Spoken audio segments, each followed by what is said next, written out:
The katana blade gleamed under the dojo lights, 3 feet of folded steel that had been in Miyamoto Keiko's family for 6 generations. She held it in perfect Chudan no Kami stance, the traditional middle guard position, with the blade angled toward Bruce Lee's throat. Bruce stood 10 feet away, shirtless, unarmed, hands open in a Wing Chun ready position. Behind them, 30 karate students sat in stunned silence, watching what should have been impossible, a martial artist accepting a challenge from a sword master without any weapon. This is the story of the most controversial martial arts demonstration in Tokyo history, and why the Japanese Sword Federation tried to have all footage of the event destroyed. Shinjuku Dojo, Tokyo, Japan, March 8, 1971. The dojo belonged to Master Takashi Yamamoto, a 7th Dan karate instructor who had studied under Gichin Funakoshi himself, and maintained one of the most respected traditional training facilities in Tokyo. The dojo operated under old-school rules: no tournaments, no trophies, only serious students seeking genuine martial arts knowledge. Master Yamamoto had invited Bruce Lee to give a demonstration of Wing Chun and Jeet Kune Do to his advanced students, curious about these Chinese and hybrid systems that were gaining attention in martial arts circles. Miyamoto Keiko was not part of Yamamoto's regular student body. She was a 28-year-old kendo and aikido master who held 5th Dan rankings in both arts, coming from a samurai family that had served the Tokugawa shogunate before the Meiji Restoration.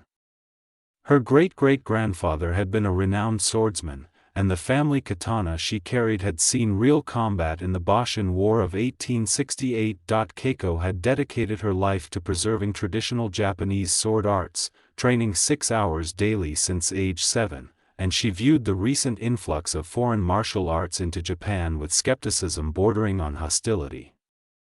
She had come to Yamamoto's dojo specifically because she heard Bruce Lee would be there, intending to make a point about the superiority of classical Japanese martial arts over what she considered trendy modern systems. During Bruce's demonstration of wooden dummy techniques and pad work, Keiko had stood in the back of the dojo, arms crossed, her expression making her disapproval obvious.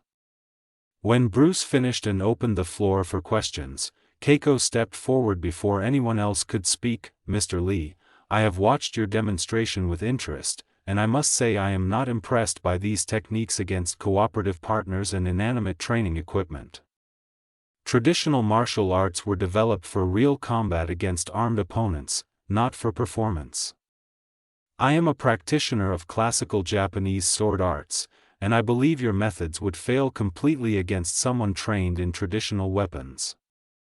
Her Japanese was formal and precise, delivered with the confidence of someone who had never lost a match in her discipline.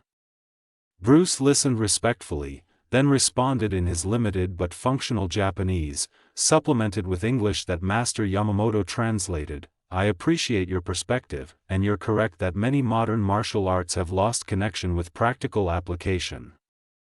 However, effective technique should work regardless of whether the opponent is armed or unarmed.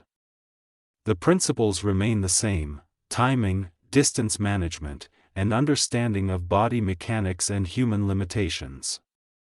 Keiko's expression hardened. "Principles are abstractions. Reality is steel. If you truly believe your methods are effective, would you demonstrate them against a real blade?" She gestured to the katana resting in its stand near the dojo entrance. "That is my family sword, sharpened for tamashigiri practice.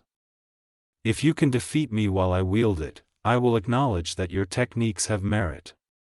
If you cannot, you should stop teaching students methods that would get them killed in real confrontation." The dojo went completely silent. Every student understood what Keiko was proposing: a challenge match between an unarmed martial artist and a sword master using a live blade. Master Yamamoto stood immediately, preparing to refuse on Bruce's behalf and eject Keiko from the dojo for such a dangerous and inappropriate suggestion, but Bruce raised his hand politely, indicating he wanted to respond. "I accept your challenge, but under specific conditions. First, your blade must be real and sharp as you described. no training sword. Second, you must attempt to strike me with genuine intent, as you would a real opponent. Third, we establish a time limit of 3 minutes. If I cannot disarm you or force you to yield within that time, I acknowledge your point about traditional arts. If I succeed, you acknowledge that effective technique transcends style and weapons. Agreed? Keiko nodded once, sharply. Agreed. But understand, Mr. Lee, I have trained with this sword since I was a child. I have cut through rolled tatami, bamboo, and suspended targets. My family art is Tenshin Shodan Katori Shintoryu, one of the oldest koryu in Japan. You are making a serious mistake. She walked to the sword stand, lifted the katana with both hands, and drew it slowly from its saya. The blade caught the light, showing the distinctive wavy Hammon line of traditional Japanese sword-making. Several students audibly gasped, recognizing this was not a demonstration weapon but a true shinken, a live blade. Master Yamamoto pulled Bruce aside and spoke urgently in Japanese and English. Lee-san, this is extremely dangerous. Miyamoto-san is a sword expert. That blade can remove a limb with minimal effort. Even a shallow cut could sever tendons or arteries. Please reconsider this match. Bruce smiled and placed a hand on the older master's shoulder. I understand the danger, Yamamoto-sensei, and I respect your concern, but this is exactly the kind of challenge that tests whether martial arts are practical or merely theoretical. I've trained specifically for weapon defense scenarios. This is an opportunity to demonstrate those principles. The students rearranged themselves, sitting in rows along the walls to clear maximum space in the center of the dojo. Keiko performed a brief ritual bow to her sword, then took a position at one end of the training area.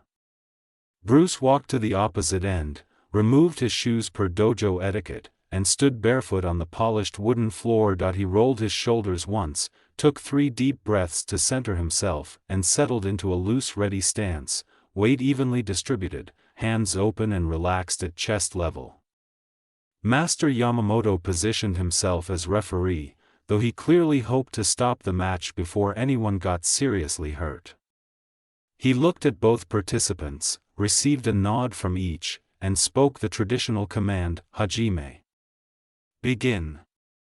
Keiko advanced immediately, closing distance with smooth, practiced steps, her blade held in Seigen no Kami, the point aimed directly at Bruce's eyes, a classic psychological and practical position that threatens the opponent's vision while maintaining defensive capability. Bruce moved laterally, circling at the edge of what traditional kenjutsu practitioners call the critical distance where an attack becomes possible.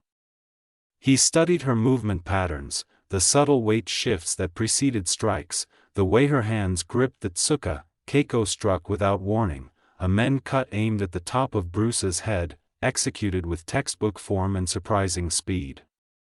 The blade descended in a perfect arc, the kind of cut that would split a rolled straw mat cleanly through. Bruce moved his head exactly 4 inches to the left while simultaneously stepping in toward Keiko rather than away, violating the instinctive response to retreat from a blade. The katana passed through empty air where his head had been a fraction of a second earlier, and Bruce's forward movement placed him inside the sword's effective range, where the blade's length became a disadvantage rather than an advantage. His right hand shot out in a Wing Chun pak saw, a slapping deflection that struck Keiko's forward wrist just as the sword completed its downward arc, pushing the blade further offline and disrupting her ability to immediately recover for a second cut. His left hand simultaneously grabbed her right elbow, controlling the joint and preventing her from rotating the blade back toward him. The entire sequence took perhaps 2 seconds, but Bruce had already established a position where the sword was temporarily neutralized. Keiko's training immediately activated. She executed a Tai Sabaki, a body rotation designed to break free from grabs and re-establish optimal distance. She succeeded in pulling away from Bruce's initial control, but the brief contact had given him crucial information about her strength, balance, and reaction speed. They separated to neutral distance, and Keiko adjusted her assessment of her opponent. He had moved with precision she had not expected, and his timing had been impeccable. She attacked again, this time with a tsuki, a thrust aimed at Bruce's solar plexus, a faster and more difficult technique to defend against than the men cut. Bruce demonstrated why decades of chi saw training creates reflexes that operate faster than conscious thought. His hands moved in a tan saw and bong saw combination, deflecting the thrust just enough to pass by his torso while simultaneously closing distance again. But Keiko had anticipated this, and she executed a horizontal kesa cut, slashing diagonally across Bruce's path with enough force to sever ribs. What happened next became the subject of analysis and debate for years afterward. Bruce dropped his weight suddenly, lowering his entire body 6 inches through pure leg compression, causing the blade to pass over his shoulder by a hair's breadth. Students in the front row later reported they could see individual hairs on Bruce's head move in the wake of the blade. As Keiko's momentum carried the sword past its target, Bruce's right leg swept her front foot, a Wing Chun technique called a sok choi sweep, disrupting her base at the moment when her weight was most committed to the cut. Keiko stumbled but maintained her grip on the katana, spinning on her back foot to face Bruce again. She was breathing harder now, frustrated that she had delivered 2 potentially lethal cuts that should have connected but somehow missed. Bruce remained calm, centered, showing no sign of stress or fatigue. They had been engaged for approximately 90 seconds. The next exchange happened so quickly that even experienced martial artists watching had difficulty processing the details.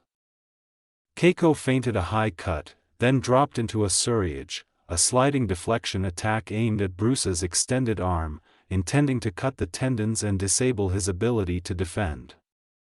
Bruce recognized the feint, didn't commit to defending the high attack, and when the real cut came at his arm, he executed a bill saw, a thrusting finger strike that intercepted Keiko's hands rather than the blade itself, striking the pressure points on the back of her hands with enough force to momentarily disrupt her grip strength.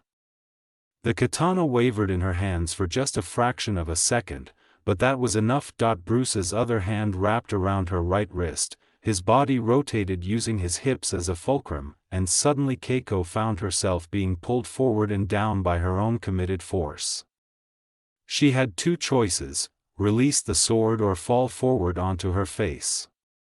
Her samurai pride wouldn't allow her to release her family blade voluntarily, so she fell, and Bruce guided that fall precisely, controlling her descent so she landed safely but firmly on the dojo floor, face down, with Bruce behind her maintaining control of her right wrist and the sword hand. He applied what Wing Chun practitioners call a chin na lock, a joint manipulation that made it mechanically impossible for Keiko to maintain her grip or move the blade.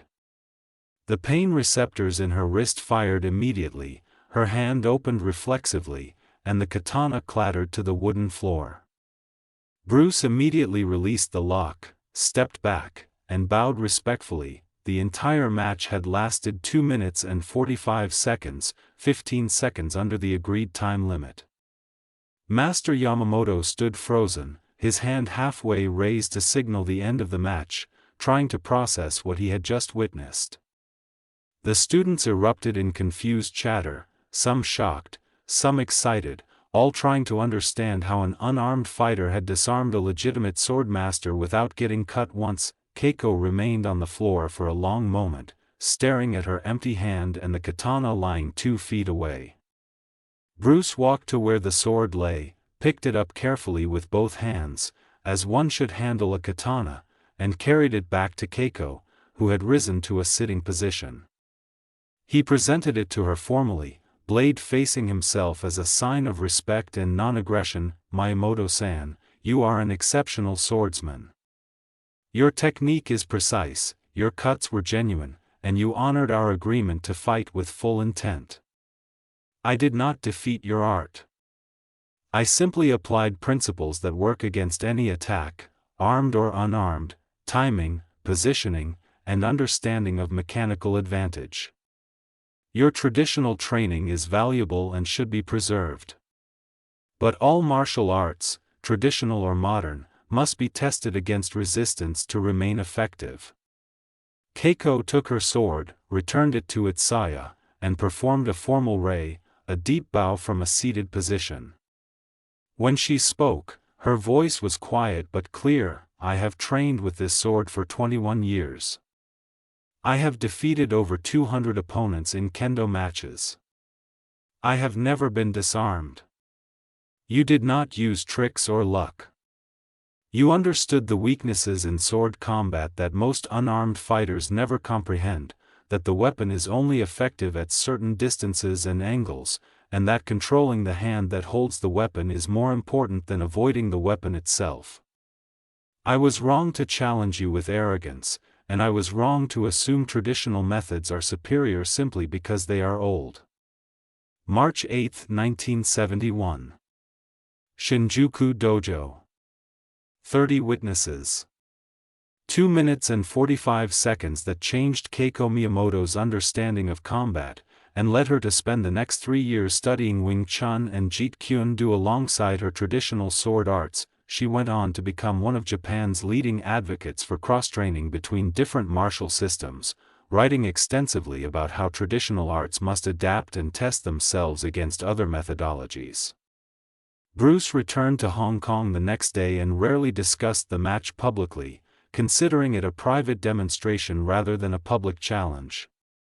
The Japanese Sword Federation requested that Master Yamamoto not distribute any photographs or details of the event, concerned it would encourage dangerous weapon challenges, but several students kept personal notes that eventually became the basis for this account.